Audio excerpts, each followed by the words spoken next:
talk to you today. So Tim, welcome. Well, thank you, Wayne. That's a little bit much of an introduction, so take your expectations down a notch or two, and we'll start from there.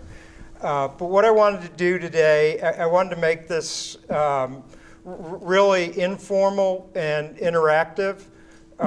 So feel free to stop along the way and ask questions, and be prepared to get called on and get into conversation as we go. So I want to make it, just to start to be a little bit more informal, I'm going to take my jacket off. Anybody who wants to take their jacket off, take their jacket off. I'm going to loosen my tie. If you want to loosen your tie, in fact, if you want to take your tie off, I'll think you're cool. So what I really wanted to talk about is lessons that I've learned along the way in my career. And hopefully we're going to touch on 6 or 7 different things, and hopefully 1 or 2 of them will hit home and resonate with you. But again, I want to make this interactive, so please feel free to stop me at any point, ask a question, disagree, whatever you want to do. So, starting at college and grad school, I guess my first comment is take your time and enjoy yourself. I went through school very fast. Though I had a lot of fun, I wish I had more fun, and I wish I had taken more time. As Mark Twain said, never let your schooling get in the way of your education.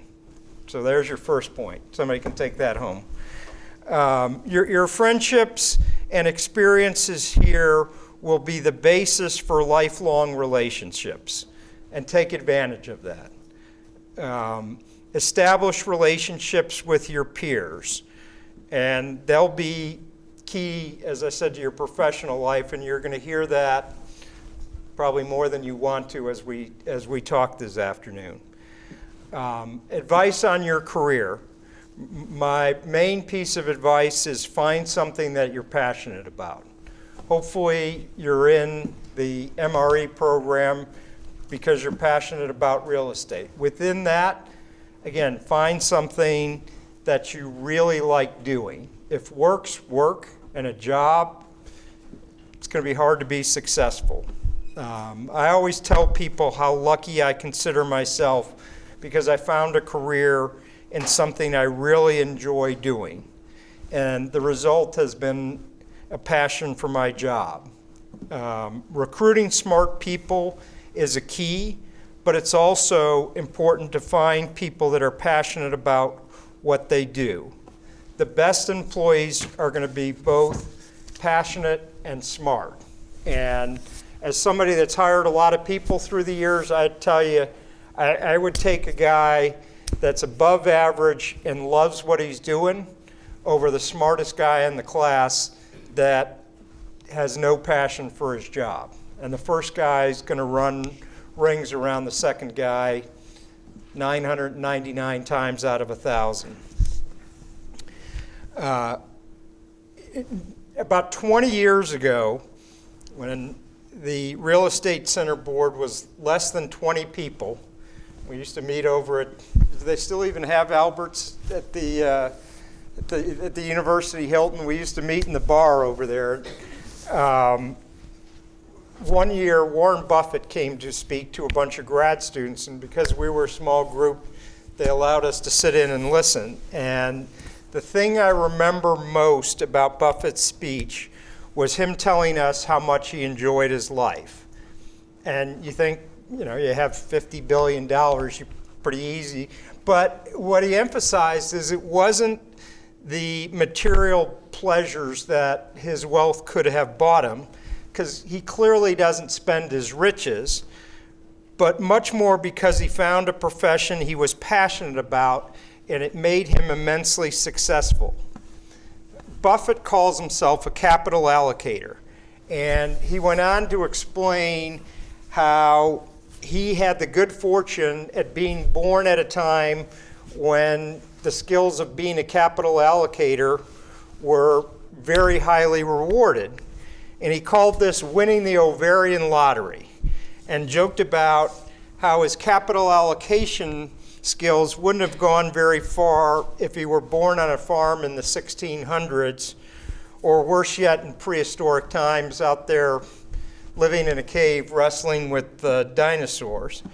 But what was most insightful about his comments was when he explained how there wasn't too much difference between how he lived his life and how most of the students in the room lived theirs. His house in Omaha was warm in the winter and cool in the summer. His words, not mine. He bought a new Lincoln every 4 years ago and had a relatively modest lifestyle, though he admitted he did travel a lot nicer than you or I when he bought himself a jet. But the lesson, your career shouldn't be based on what job pays the most, and certainly your first job should not be. So moving to my first job, I started as an accountant with Price Waterhouse, now Price Waterhouse Coopers in Atlanta. Pretty boring, but it was important. And why was it important? It was important, and I didn't know this at the time, but I later looked back. It was important because being part of a professional organization like that taught me how to work in a professional environment. It taught me to come in on time and work until the job was done. It taught me the importance of meeting your client's expectations and the importance of forming relationship. It also taught me the value of having mentors. So I'm going to talk a few minutes about a gentleman by the name of Bob Anderson. So Bob was the partner in charge of the Southeastern real estate practice for Price Waterhouse. He was my first mentor and role model, and he was also a Gator. And in hindsight, Price Waterhouse was a wonderful choice for me because Bob recruited me and took a special interest in my success.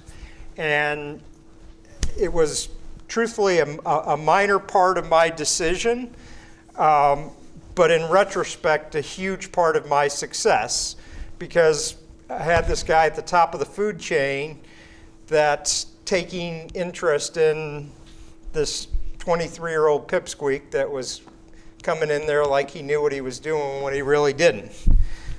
Bob gave me some of my first insights how to build relationships and why they're important. And he did that by teaching me to be useful to your clients in ways outside of what they were paying for. So who can tell me how a tax accountant the tax accountant running a real estate practice can be useful to their clients? All right, not everybody at once. All right, Michael, you're right. You're right at eyesight. With your name in front of you, you get picked on first. I guess at its essence, a good tax accountant for somebody, whether they're a real estate owner or operator, is can they reduce their tax basis, whether it's through a 1031 They can allow forced depreciation, things of that nature. Okay, that's a good answer. But what you're basically saying is they can do what you hired them for very good, and that's important. I saw a hand back here out of the corner of my eye. I was going to say the same thing. They can help you save the money. Okay. So yes, those things are all true, and they're all important. But one of the skills that Bob had was that helped his clients. His clients were developers, and what's the fuel that fuels a development company? Acquisition of land. Michael. Capital. At the end of the day, developers very good at finding projects. Some of them are even worthwhile. But they've always got more projects than they have capital.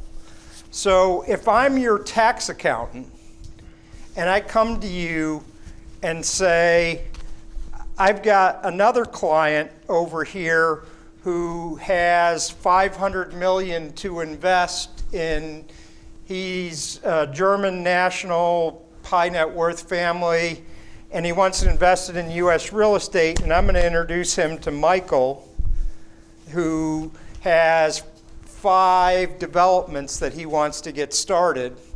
And my introduction leads Michael to funding 3 of those that he couldn't get done elsewhere.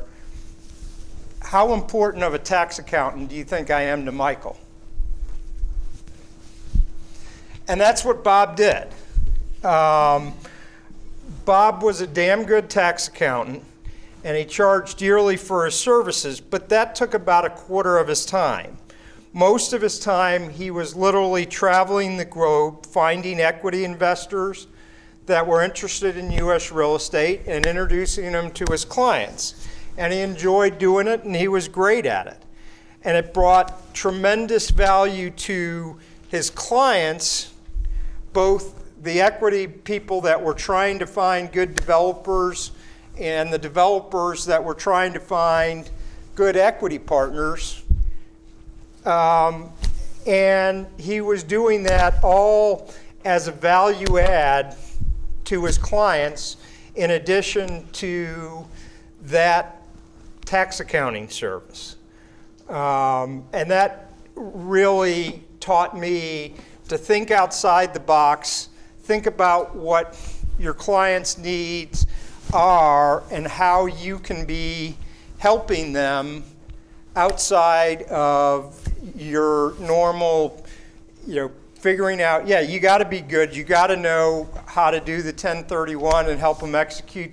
You got to know how to help them get the accelerated depreciation and that.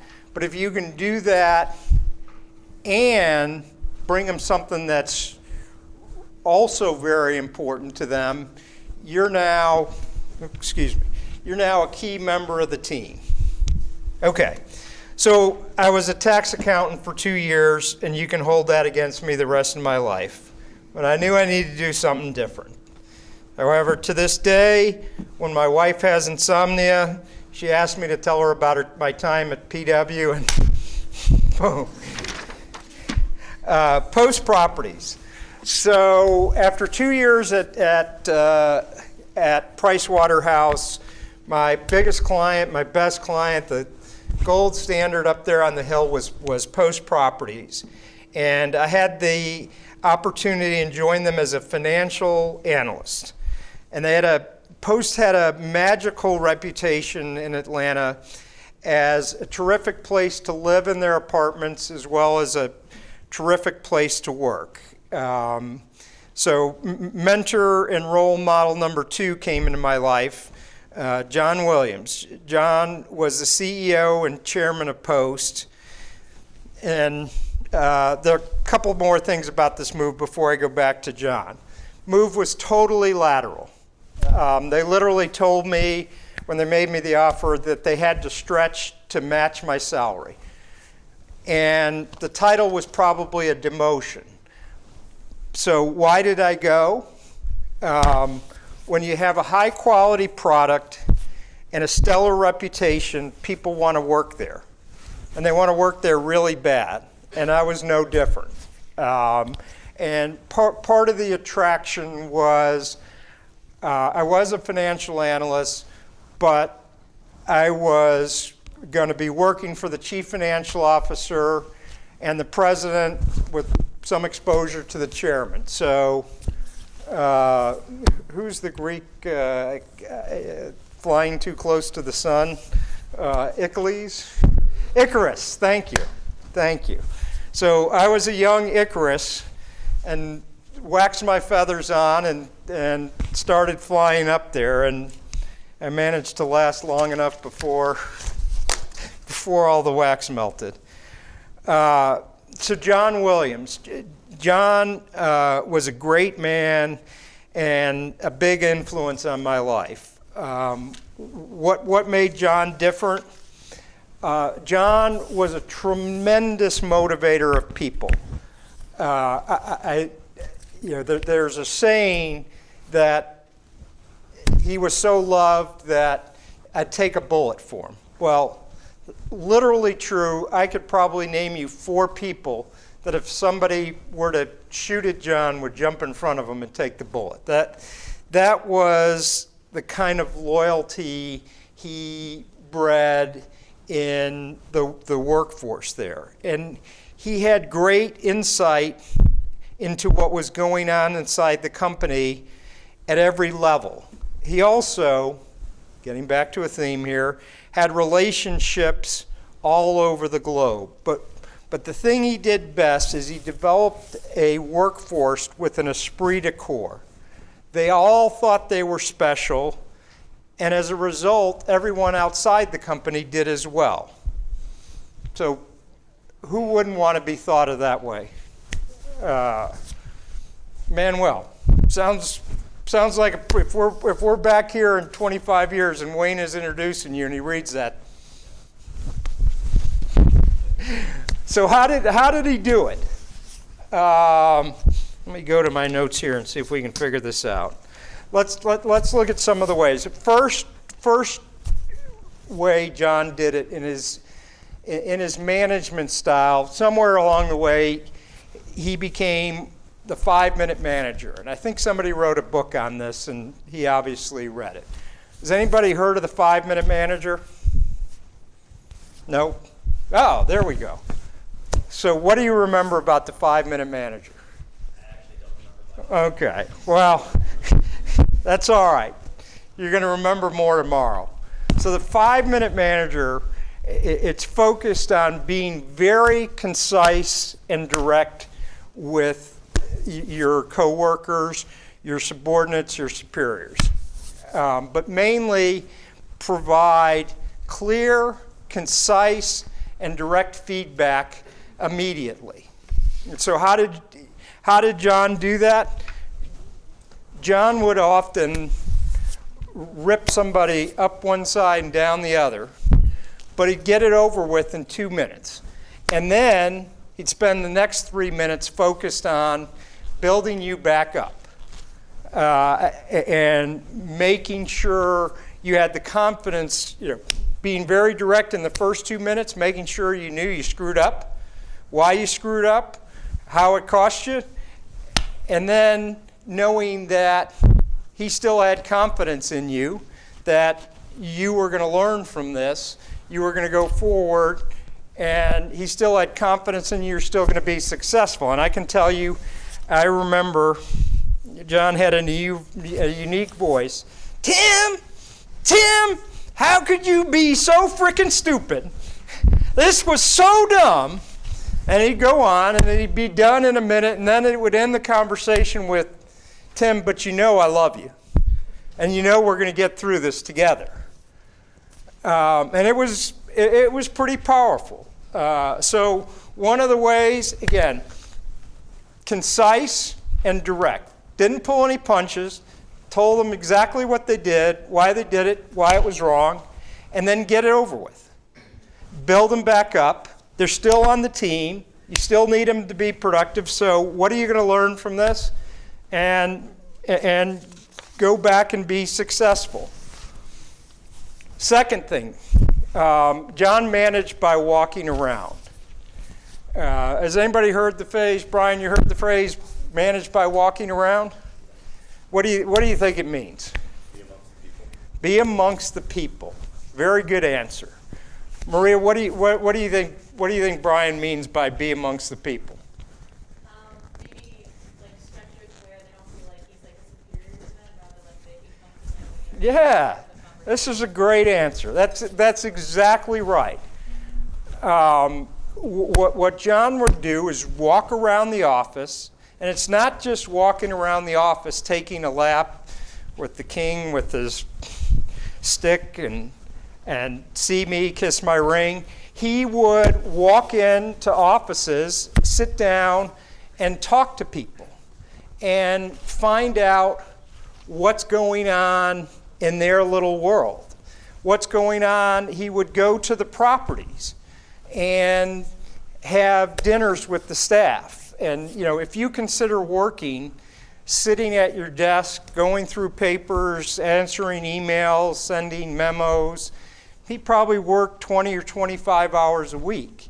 If you consider working, going out and being at the property and going to dinner with the team and talking to them about their life and working in a few questions about what's going on at the property and how that's going, he worked about 70 or 80 hours a week.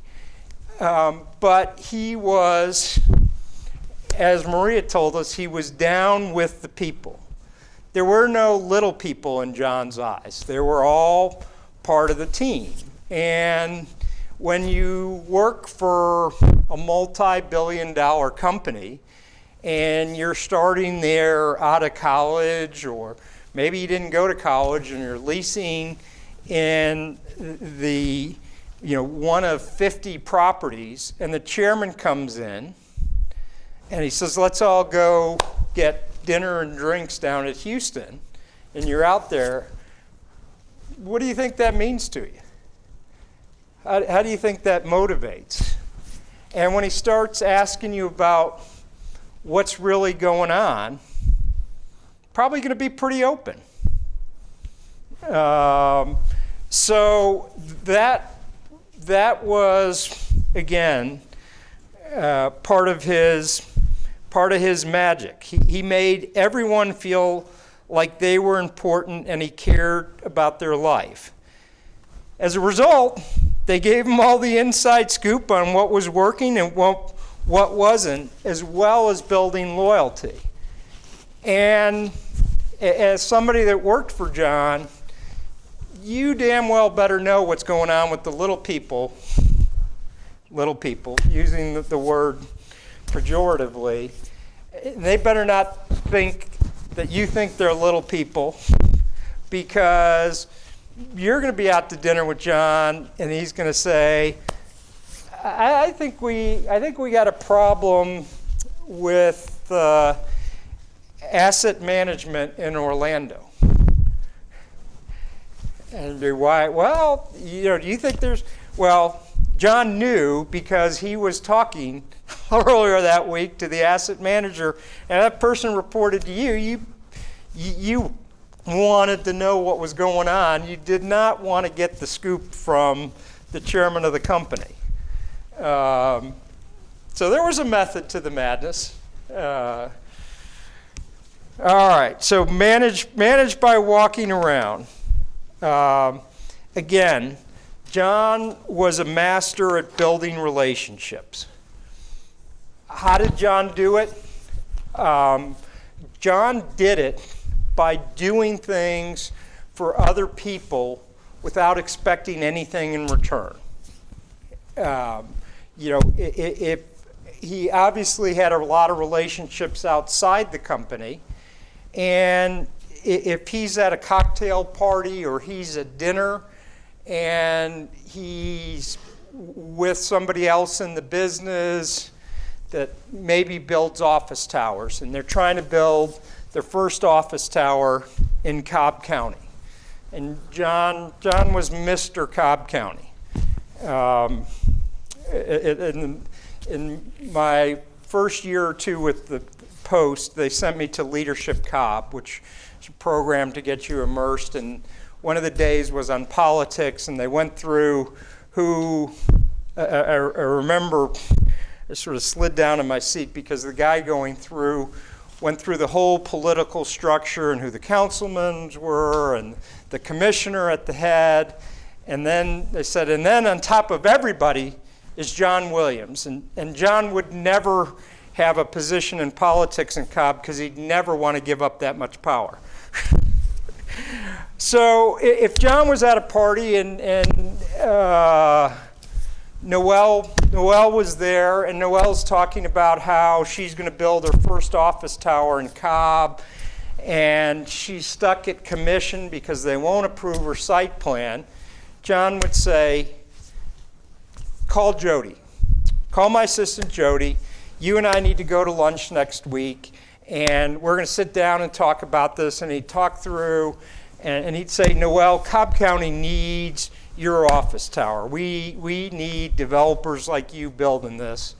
So we're going to figure out how to get this done. And he'd introduce her to the right commissioners and his introduction, and it got done. And John would expect nothing in return. And he did this every day, all the time. And guess what came of that? Nicholas. Yeah. But also, when John had a problem, he didn't have 2 people that owed him a favor. He had 50 people that owed him a favor.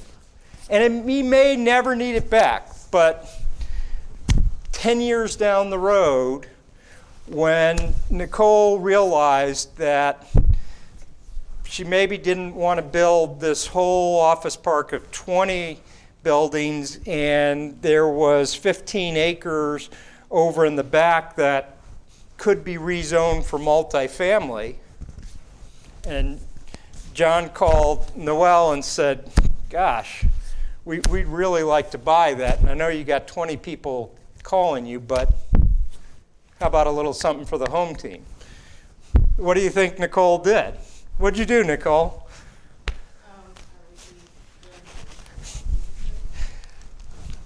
So that, and again, the lesson is to just be, the lesson and the takeaway that I got was to be available for people, to just help them out. And you don't need to get anything back tomorrow. You don't need to be a partner in Nicole's office building. You don't need to get a reward, but you're building a bank, and you're building respect, and you're building things that when you have a problem, people want to help you out.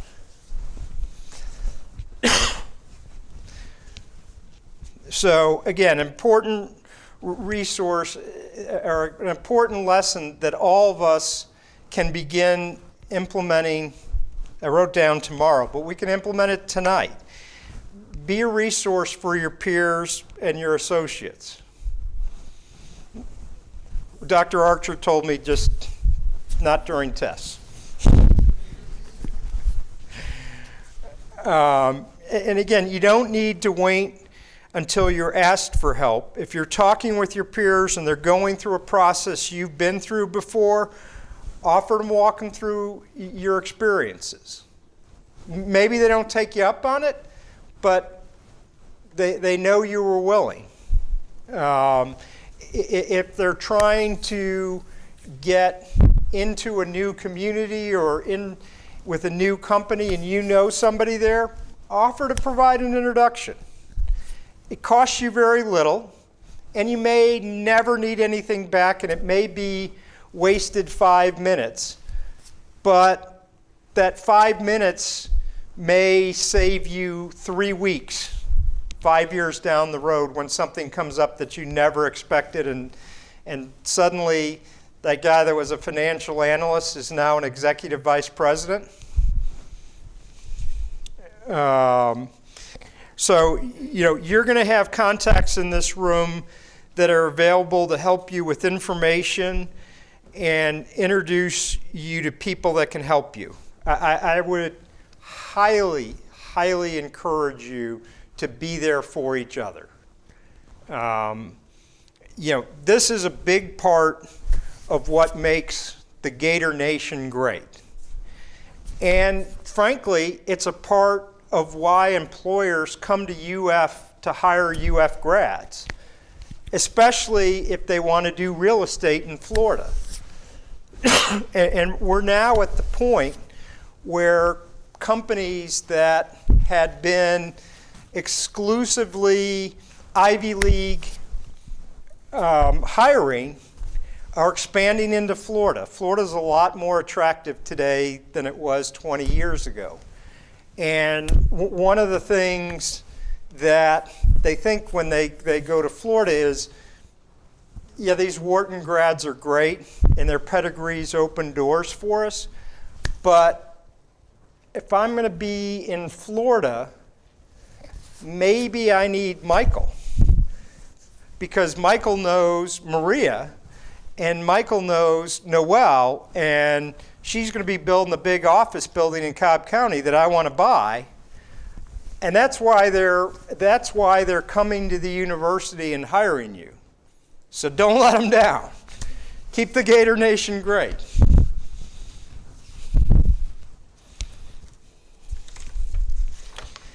Back to John.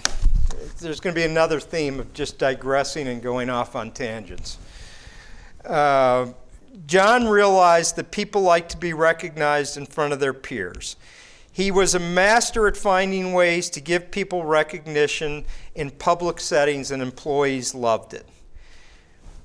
Make the people proud of where they work. It's a little bit old-fashioned, but John always believed in having very nice, well-decorated office. And if clothes make the man, the office makes the company.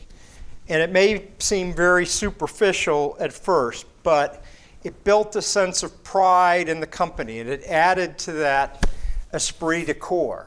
And it wasn't unusual to see associates touring their parents through the office on Saturday mornings.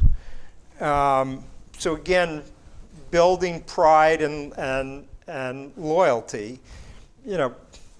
Spencer, what do you think? If you're taking your parents through your office and you're kind of showing them, this is what I was able to do with my education, see these beautiful offices, this nice artwork, my great desk.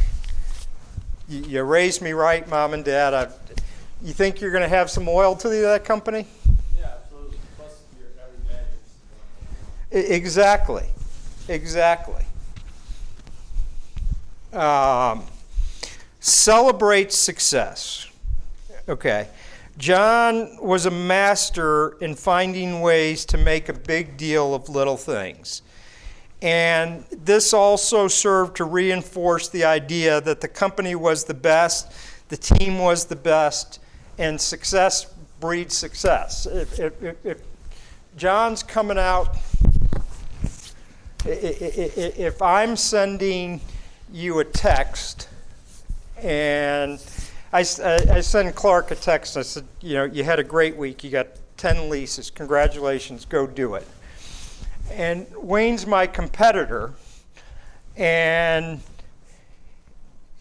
Andre, he doesn't send Andre a text, he drives out to the property where Andre's out and says, Andre, it's 4:45, we're closing at 5, get everybody together, we're going to go have some drinks, you guys had a great week and we're going to celebrate. Who comes to work more fired up Monday morning, Andre or Clark? Exactly. And it's personal, it's recognition, it's accomplishment. And it's a little thing, but it felt like a big thing. And Andre's coming to work Monday going, I'm going to do that again. That was kind of fun. I want to go drinking with John. Excuse me. Okay, so bringing it all together. This is something that I was a part of for over a decade, but I have to admit, I'm a little bit of a slow learner, and it took me at least a decade to put it all together. The Post Properties Holiday Party was an event like most of us have never seen. And it was special, and it was actually masterful, and if I want to be pejorative, manipulative, on about 20 different levels. So every employee in the company, 700 employees, 5 or 6 different states, Florida, Texas, Tennessee, North Carolina, Washington. Every employee was flown into Atlanta, put up in a hotel, and they brought a guest with them, their spouse, their partner, their date, whatever, and come together, 1,400 people, huge ballroom, sit-down dinner, and then an award show. And we recognized everything. We recognized the best leasing agent, of course, the property manager of the year for every state. We recognized the cleanest maintenance shop. And there's a parade of people going up on the stage, getting an award, and 1,400 people are cheering and hollering for them, and their spouse or guest or date or whoever's sitting there going, man, I thought Spencer, was yes or no when he asked me, but he's the real thing. He's up on stage in front of 1,500 cheering. Hey, I did all right here. Glad I said yes. And then after that, so you've got an hour and a half award show, came the entertainment. And the entertainment wasn't a DJ. This is where my wife says I'm going to date myself. But the entertainment, James Brown, Frankie Valli, Beach Boys were there. Spent a lot of money on this. And what did all this accomplish? JB, what do you think it accomplished? People are excited where they work. Yep. What John realized was that people wanted experiences over material goods before you millennials were even born. This is your mantra. Wayne and I were supposedly born before that, but he realized it's about the experiences and about lasting memories. So by bringing the associates partners, he was making connections beyond just the employee or the associate themselves, and building loyalty among that associate's support group. So we're not done yet. The highlight of the night at the holiday party was the naming of the Gold Post Club. Anybody got, this is a hard one. I'll ask Mr. Becker. You got any idea what the Gold Post Club is? Okay. So remember that at test time. Becker didn't know. So at the next test, if you don't know the answer to any question in Becker's class, you can write about the Gold Post Club, and he will give you half credit on one question. 3/4, all right. Should we push him for full credit?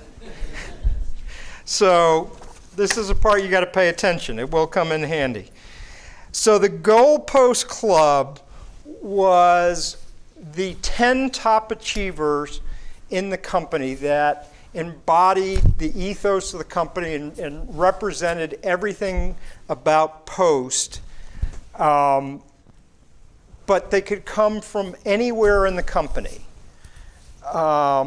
It was all peer nominated, and the winners included staff accountants. The winners included vice presidents as well as maintenance techs. And I remember one year we had a landscape mechanic who fixed the lawnmowers that won the Gold Post Club. So again, the Gold Post Club, this is the top honor. And part of John's genius, could have given these guys a check and said, here's $10,000. And what do you think that mechanic does with $10,000? He's pretty damn excited. Pedro, what do you think he does? He gets $10,000 at a bonus at the holiday party. Spend it with the family, down payment on a new car, pays off his credit card bills. What happens 4 years later? The new car's old, the credit card bills are back up, and he's kind of forgotten about winning the Gold Post Club. So it wasn't a $10,000 check. It was the trip of a lifetime hosted by the executive committee. What do I mean by trip of a lifetime? We went to Paris. We went to Madrid. We went to Vienna. And it was a week trip.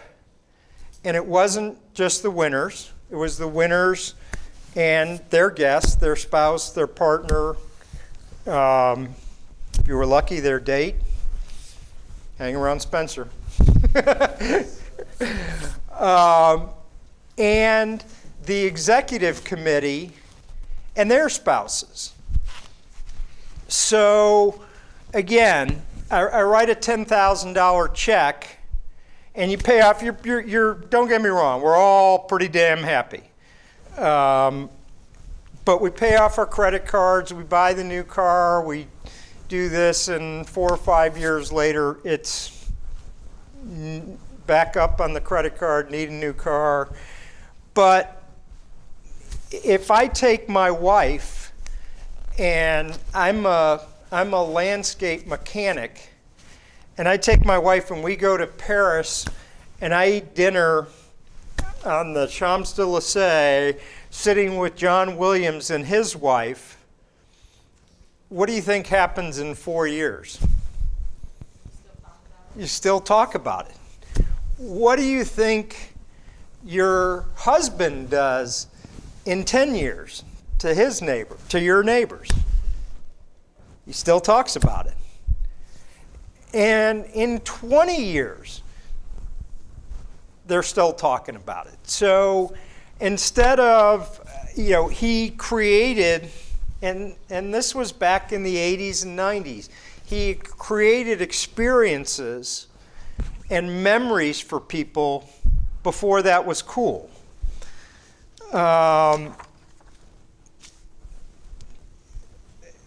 So I said it was a little bit manipulative, and it probably was, because think about it for a minute. If you're there with your spouse and Michael gets called up on stage and he's going for a week to Vienna, you think a couple spouse kind of elbows, what the heck, Spencer? Why isn't that us? You think next week when Spencer calls at 5 o'clock and says, I'm on my way home, that maybe his wife says, screw that, I want to go to Paris. You stay till 6:30. So, again, it wasn't just about providing that experience for the associate. It was really bringing their family into it, and if I want to be pejorative, co-opting. But let's keep it in the best light, because I love John. It was involving not just the associate in that success, but that associate's support group. So that was a little bit of John's genius. It taught me important to have relationships throughout the organization, and he formed these relationships not just at the senior management level, but at all levels, by taking a genuine interest in people, their lives, and their career without expecting anything in return at that moment. You know, maybe he would need to call on it down the road, but it wasn't I'm going to pay you $1, you're going to hand me a Coke. It's, I'm going to pay you $1. Have a good day. So, and I'll actually, I didn't want to make this about me, but I'll share a story. A couple of the guys that worked for me came to me a couple years ago, and they said they decided that my nickname was the farmer. Now, do I look like a farmer? So I was a little bit puzzled. So hope you're going to get any guess as to why they called me the farmer. Well, I'd like to think that, but that wasn't the reason they gave. But had they done that, their bonus would be pretty good. Spencer. Planted seeds early on, bro. Oh, I didn't think anybody would get that. I didn't get it. That's exactly what they said. They said, you know, you're always kind of walking around, planting seeds over here. You're going to do this. You're going to spend some time with this person, and then you're going to move on, and you're over here, and you're planting a couple seeds over there, and you're spending time with these people and talking. And then you may come back over here and water this, and you may water over here, and they didn't say it, but maybe I dumped some manure. But that I had seeds all over the place, planted and spent time and did a little cultivating, and I'd come back in a couple years and there'd be good big corn stalks growing with lots of ears of corn. So I took that as a huge compliment, and the lesson, if I can give you one, is take some time and plant some seeds and go back and water them. And don't expect anything immediately. Don't do it for today or tomorrow, but be cultivating and building relationships for months and years down the road. Trust me.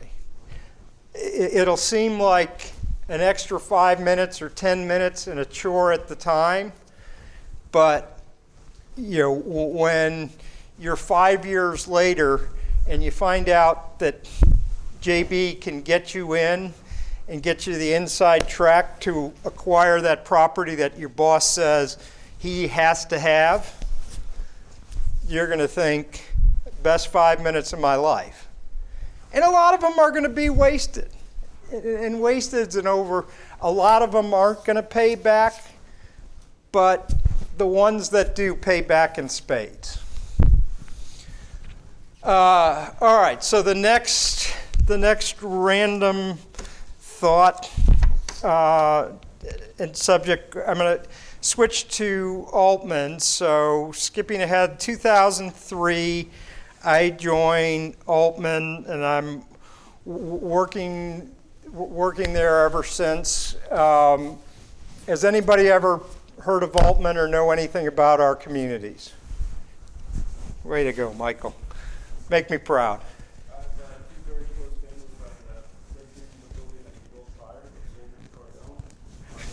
Sure, Altice Boca. What did they think of it?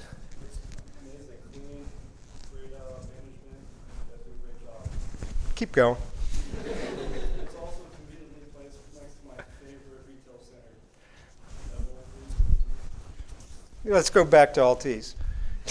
I'm just kidding. Do you know the Schmears by any chance? Yeah. Not personally, but They're wonderful people.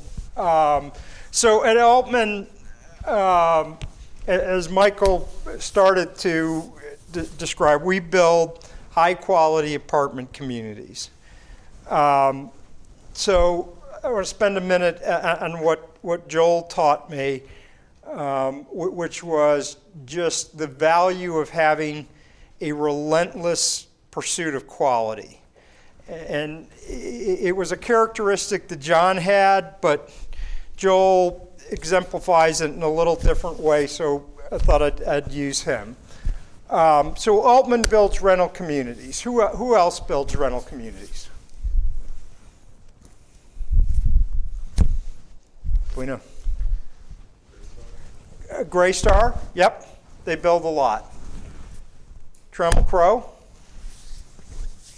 Mill Creek, Alliance, we all do essentially the same thing. At the end of the day, we're similar developers, we're building production housing, and we're using most of the same subs and most of the same techniques to do those. What sets Altman and in many respects Post apart was the willingness to spend money on quality without an immediate tangible return.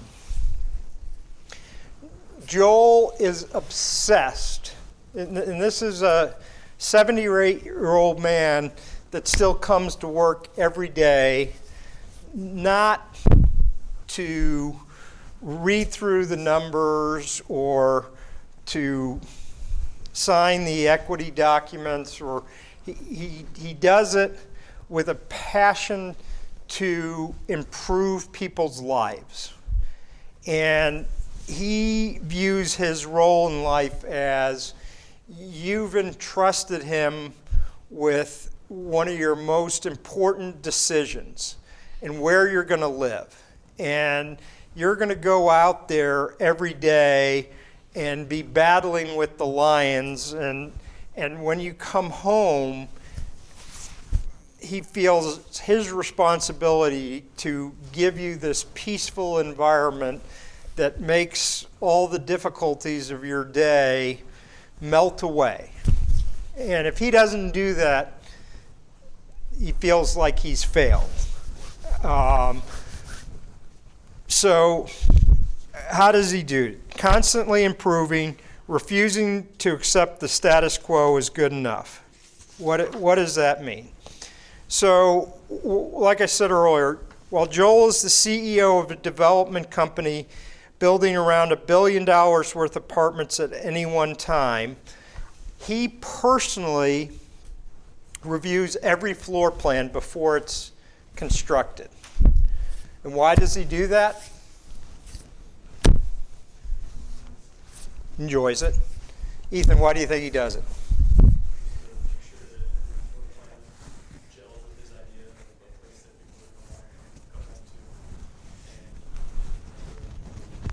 Okay, it's a pretty good answer for getting picked on.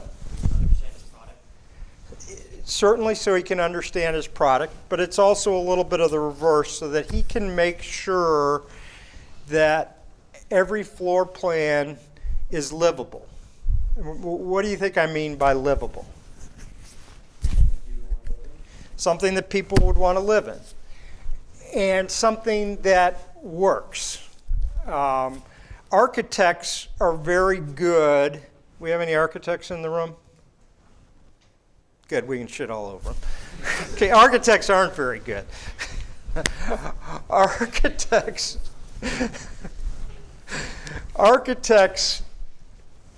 are good at fitting the units. If you tell them, I've got this box and it's 400,000 square feet and I want 400 units that average 1,000 and have this mix, they'll come back to you and lo and behold, you'll have 400 units in that 400,000 square foot box and they'll average 1,000 square feet. What gets lost if you're not minding the minute details is that you'll have a master bedroom that is dimensioned such that if you have a king-size bed and 2 nightstands, it doesn't fit. But there's 400 units and they average. So Joel will go through these plans in painstaking, and I mean painstaking, detail to go through and make sure that every master bedroom, you won't go into an Altman property and find a master bedroom that doesn't fit a king-size bed with 2 nightstands. Why? Because that's how people live. And if you want to live that way, you might not catch that when you're touring and you go in the model and the model's got a twin bed with 2 nightstands, and you don't realize that you got a king bed and 2 nightstands. But when you sign the lease, you still probably don't realize that. But when you move in and you're on the hook, you might not be that happy. And it might not be that livable. And again, in the living room, it used to be, we had a place for an entertainment center. Nobody has an entertainment center, but you have a wall for the TV and an outlet on that wall that you can plug your TV in. Again, you might not realize it when you're walking around the model and touring and everything's glitzy and you're thinking about how much you're going to use that great gym that you just went through. But when you move in and you hang your TV and you go to plug it in, oh shit. And so, do you get any more rent for that day one? No, probably not, because heck, JB didn't even realize he needed any plugs when he was going through the model. But what does happen? What happens when your lease comes up? You say, my furniture doesn't fit. I'm not real happy that I had to put the TV over in the corner to the right of the couch instead of in front of the couch. And it's just not comfortable. All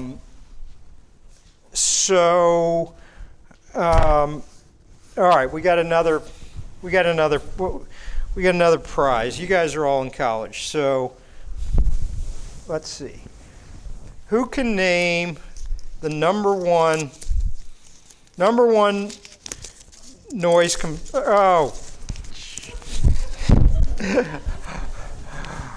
all right, who can name the number one issue?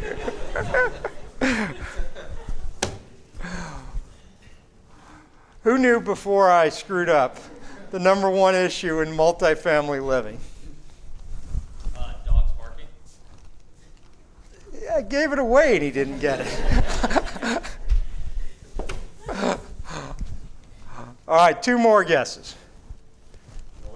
Noise! All right. That was very insightful. Noise. Number one complaint everywhere. Tell your mom you're well earned. He's not telling his mom he got any money. He's just asking her for more. Noise is the number one complaint every apartment community in the country. And it's very difficult to deal with. And frankly, most people look at it and say, it's the number one complaint for me. It's the number one complaint for my competitors. I'm going to tell my residents to be quiet. How do you think Joel handled that?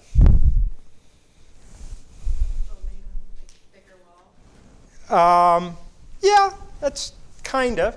So we brought in sound engineers. Never knew there was such a thing. There are sound engineers that specialize in how you can do your construction systems to minimize noise. You're never going to eliminate it. This is multifamily living, and there are multiple families. So the dog's going to bark. The kids are going to go across and hammer on their toys on the floor. But there's a whole series of things you can do between how you space your support joists, just how you nail your ceilings and creating air pockets up there, and just as simple as I deal a lot with our investors, so I try and learn enough of this to have like a 15-second sound bite that I can sound really smart. It's called being an inch deep and a mile wide. So one of the things that we do, pretty standard, if you go home tonight and you look in your apartment, you go in your bathroom, your exhaust fan will be over the toilet. Bad thing to do. The exhaust fan is a penetration. Noise finds penetrations to go through. So that exhaust fan is over the noisiest place in your bathroom, the commode. Simply move that exhaust fan 6 feet. You get the full exhaust. You space the penetration from the noise, and you've lowered your noise transmission. Those same pipes in there, if you spend about $20 coating them with a urethane coat, they won't vibrate, you won't get the noise transmission. But we spend about $1,000 a unit on going above code in sound transmission. And you think anybody, Clark, you think anybody sees that on a tour? Not unless you tell them. You think they believe you if you tell them? Probably not. But when they live there and they go to renew, and they've just been, I'm sorry, you don't have a nameplate. I'm going to have Braden. When they live below Braden and that damn dog that will not stop barking, and then they come to an Altman apartment and they hear the dog, but they hear it at half. What do you think happens when they go to renew? Okay. So I'm now going to throw something else on top of that. Does anybody, who can tell me what a merchant builder is as opposed to an investment builder? So a merchant builder would be somebody who they get control of the land, they build, and then they don't hold it any longer than, say, like until it's stabilized and they immediately flip. Whereas an investment developer is probably somebody who either is going to hold indefinitely or they're going to hold over an extended investment price. That was perfect. Everybody give Michael a hand. Well, better than I had it. I'm going to write that down. that was dead on perfect. So I've talked all this time about quality, and we said what it does is it helps you in renewal rates. And now I'm going to tell you that Altman is primarily a merchant builder.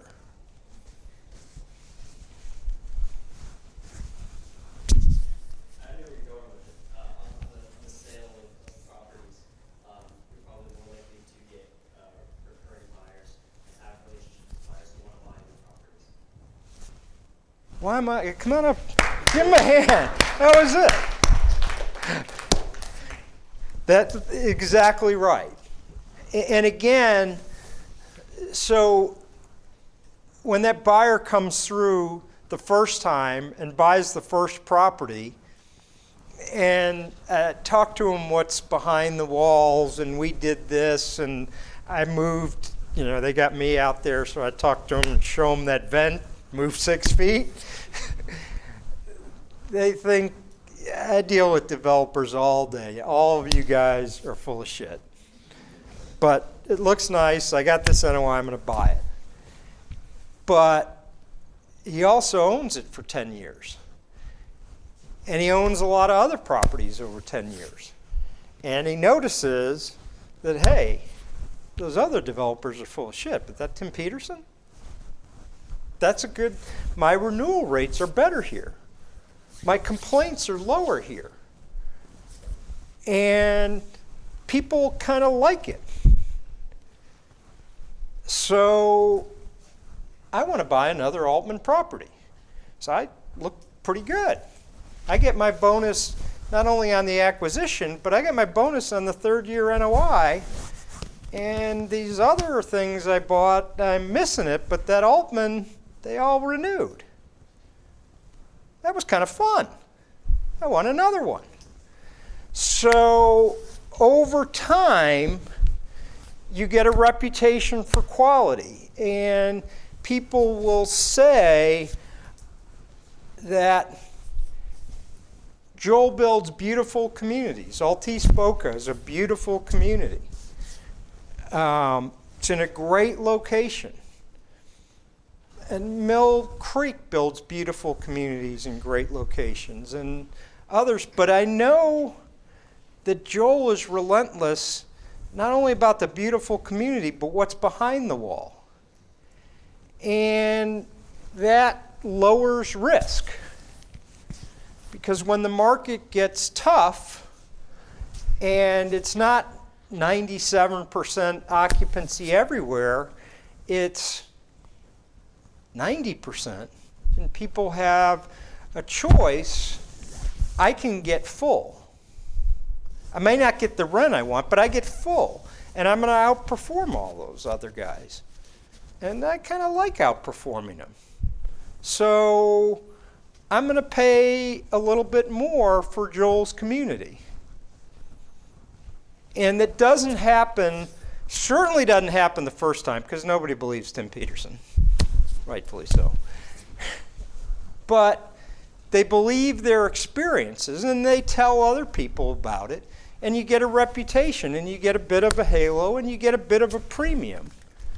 And we all know, Dr. Ling taught us, with lower risk, lower returns, if you're willing to buy my property at a lower return, it means I make more money. But in this example, you know, it's a good thing that Joel kept doing this into his 70s, because he's planting seeds. He's not going to get it on the first time. You know, we've been doing this soundproofing for about 4 years. And the sales are just now coming. And again, that will come with time. Now, part of it we're going to get today because there's part of that overall halo.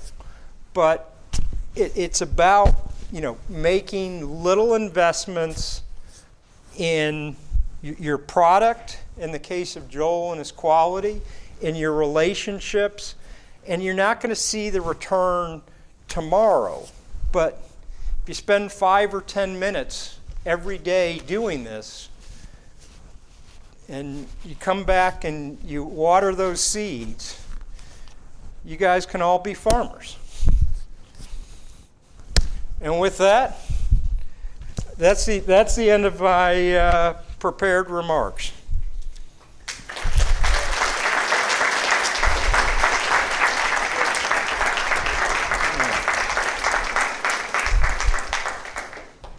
Questions?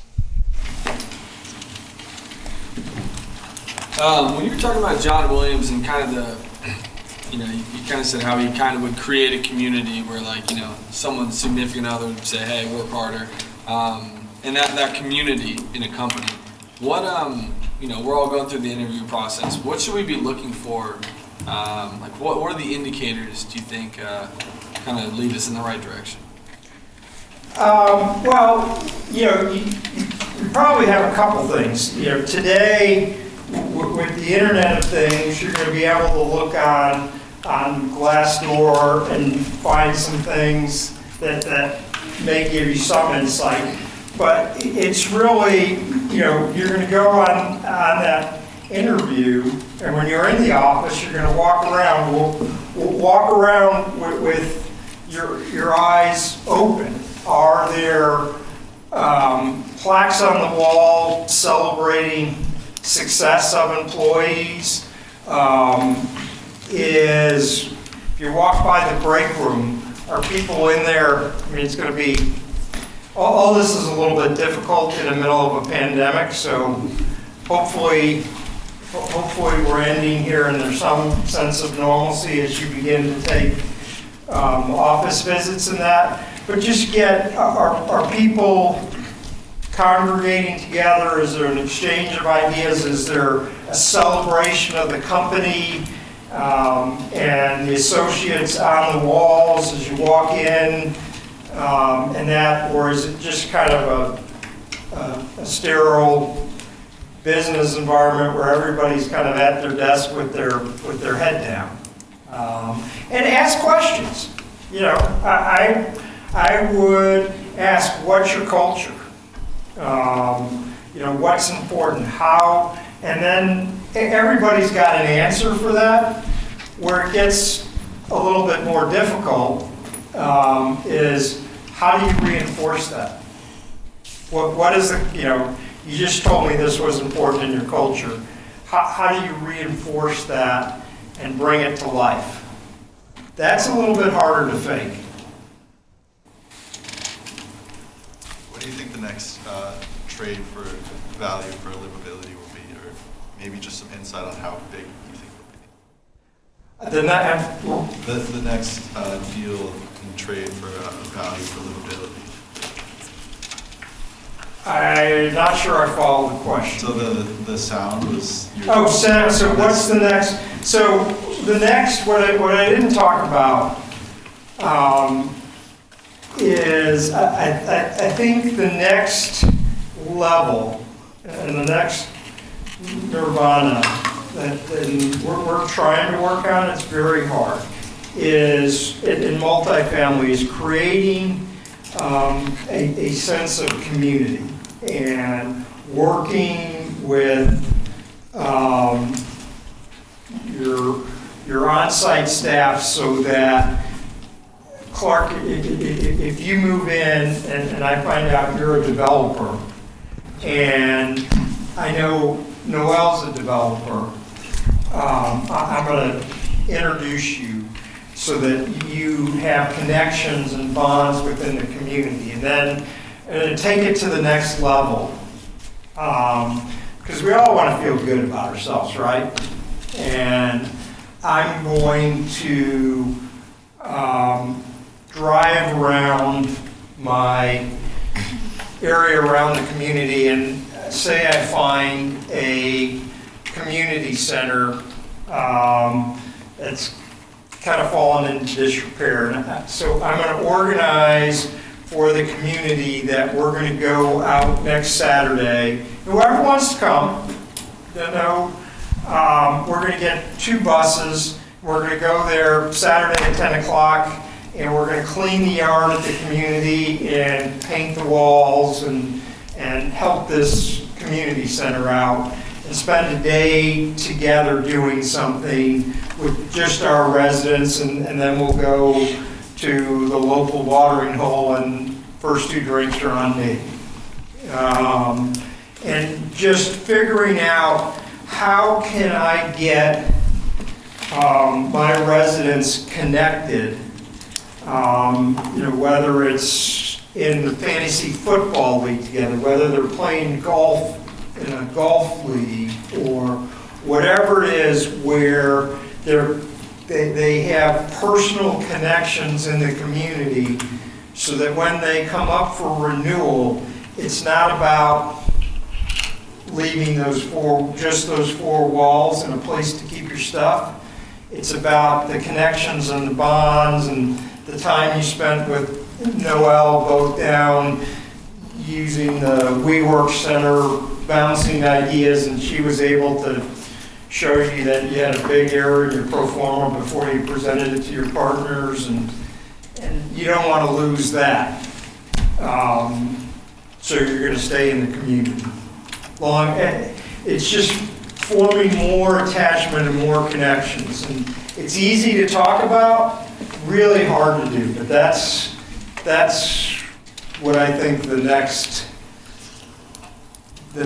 step that we need to take. We're trying. We've actually got some partners we're working with on the management company that are trying to. How many of you people know who Adam Newman is? Adam Newman is expanding to multifamily. And that's his next frontier. Going to do the same thing. We're actually working with him. Pretty interesting fellow. Yes, ma'am. I want to appreciate for your time, and I found the speech you gave is really inspiring and helpful. And I want to ask about what's your biggest advice on like young people like me to start the career at the beginning after grad school? So, well, first of all, thank you. It's very humbling. Better lucky than good. Happened to come around a lot of great people, but my advice is first and foremost, don't go after the highest paycheck, especially in your first job. How many people in this room are going to be millionaires? Come on, don't be shy. Okay, so you're going to be a millionaire. Guess how much $10,000 or $5,000 in salary in your first job matters when you're a millionaire? Find something you're passionate about. Find something you enjoy. Look for a place, the luckiest thing. And I didn't take my own advice, I just got lucky. Having Bob Anderson, I didn't realize till I got into this behemoth that was set up much like a military, that I was talking to the general when I was a little peon private. And the general really had an interest in my career, in my life. And that helped me tremendously. I never would have gotten to Post Properties without Bob. And John took an interest in me at Post, and I never would have gone from a financial analyst to an executive VP and gotten to do an IPO roadshow with the chairman at 27 years old because he took an interest in me. You got to be good, but you got to be a little bit lucky, and you got to have the platform to show you're good. So don't worry about your starting salary. Please, I know you all will, but at least when you're doing it, say, maybe not. Focus on a place where you can have a mentor and find something you like doing. If you don't like doing it, it's really work. It's hard. If you like doing it, it's fun. And you're going to be good at it. And you're going to win. And guess what? It's a lot of fun to win. Did that answer your question? Anything else? Well, guys, thank you very much. It's been a lot of fun.